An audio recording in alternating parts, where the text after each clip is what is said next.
Our strength today is going to be a superset.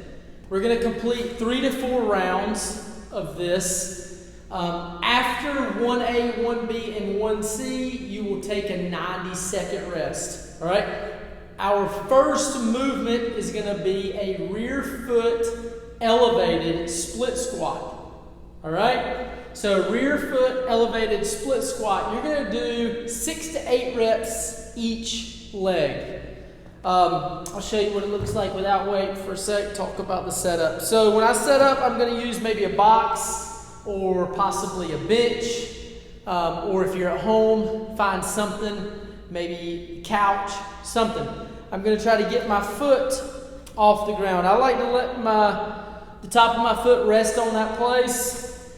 Finding the setup is going to be key. Okay, so once you figure out the setup and you do a couple reps, you'll know roughly where it's going to be. All right?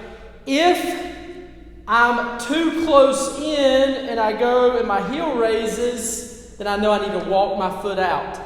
If I'm too far out, right, and I'm getting hyperextended to get low, I'm too far out.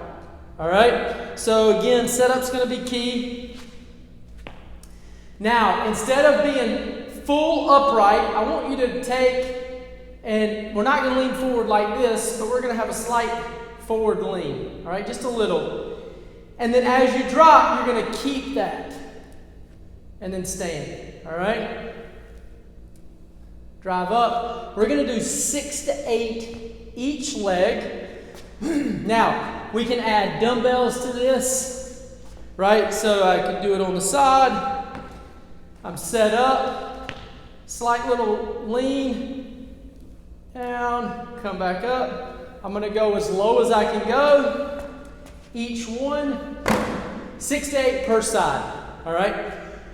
Now, once I finish 6 to 8 per side, I'm going to move on to 1B, okay? Let's talk about if the box is too high. Again, it's really not that important how high you get. It's more important about the quality of movement. So possibly bringing your foot off of a plate, or we can stack a couple plates, and you're going to go down, right? You could load it. You're going to go down. You're still getting the same. So let's talk about the rear foot split squat or elevated split squat. All right? Some benefits. Because it's single leg, you're isolating that one leg at that time. You can load it to go super heavy. You can go body weight, whichever works for you. Because it's single leg, it's demanding more on our core. And because it's single leg, we're also working on balance. So there's a lot of benefits to the rear foot elevated split squat. It's working on your quads as well as your glutes. All right? So those are a few benefits of today's movement. All right, let's talk about right after you finish 1A, which was the rear elevated split squat, you're going to go into 30 to 45 seconds of a pulse squat. So I finish my last rep, 7, 8. I'm going to set my stuff down and I'm going to go right into pulse squats. Okay? I don't want to ever break parallel. I want to stay just above it and I never want to open my hips. All right? I'm keeping tension, not much movement. You'll feel this. And you're going to go 30 to 45 seconds. You should start feeling a burn. As soon as I come out of that, I'm going into 1C, which is 15 to 20 plus glute bridges. So, we can do these body weight.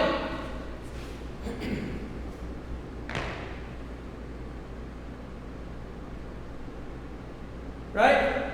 We can add a weight.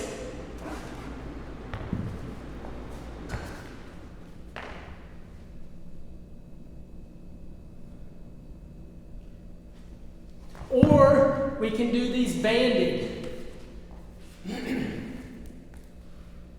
So depending on where you're doing this, what you have available.